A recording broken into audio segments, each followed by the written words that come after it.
Muy buenas tardes de enero de 2022. Hoy vamos a tratar un asunto, un tema muy importante. Es decir, son igualmente válidos a efectos de incapacidad permanente, a efectos de incapacidad temporal o de cualquier prestación de seguridad social, los informes públicos o privados. Tienen la misma validez, el mismo peso, sirven para lo mismo. Vamos a desgranar poco a poco y vamos a orientar sobre todo en qué tipo de informes tenemos que poner el foco. A priori, si por ejemplo vamos a iniciar un procedimiento de incapacidad permanente, tendremos que elegir o darle mayor peso a informes públicos o informes privados. Cuando hablamos de informes médicos privados, todo el mundo conocemos qué es un informe privado. Un informe privado dictado, emitido o certificado por un médico que actúa en la sanidad privada. Los informes públicos tenemos que dividirlos en dos grupos. Informes del sistema público de salud de la comunidad autónoma que se trate, nos da igual, aquí en Andalucía el sistema andaluz de salud, por ejemplo en Extremadura el sistema extremeño de salud o cualquier sistema público de salud. Pero es que además tenemos una tercera parte que son los informes de la mutua. La mutua son entidades colaboradoras de la seguridad social, no son seguridad social, pero las mutuas colaboran con la seguridad social. Evidentemente van a tener siempre más peso los informes públicos del sistema público de salud, más allá incluso de los informes de la mutua. Porque la mutua es una colaboradora de la seguridad social. La seguridad social, si emite una desestimación, una resolución por la que nos deniega la incapacidad permanente, evidentemente se considera más parcial lo de la sanidad pública.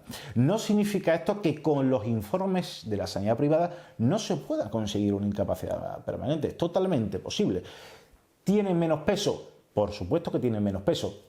Pero si todos los informes que acrediten una situación de no o imposibilidad para trabajar en la que solicitemos una incapacidad son todos de esa naturaleza privada, no habrá en principio ningún problema para conseguirla. Lo que no puede pasar es que tengamos informes públicos en los que digan que no se aprecia una reagudización, una agravación de la enfermedad o, por ejemplo, que hablen de mejoría parcial de la enfermedad y tengamos o queramos relacionarlo con otros informes privados que sí digan que hay una agravación.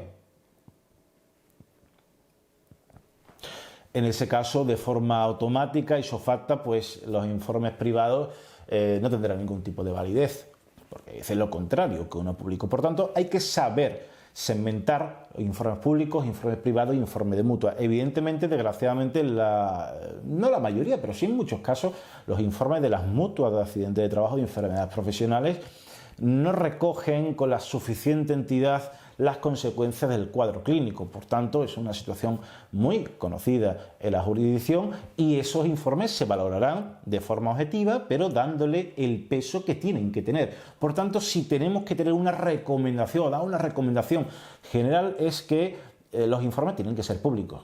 Conocemos la situación de la sanidad pública, los retrasos de la sanidad pública, pero lo que sí es cierto que tienen mucho más peso que cualquier otro informe.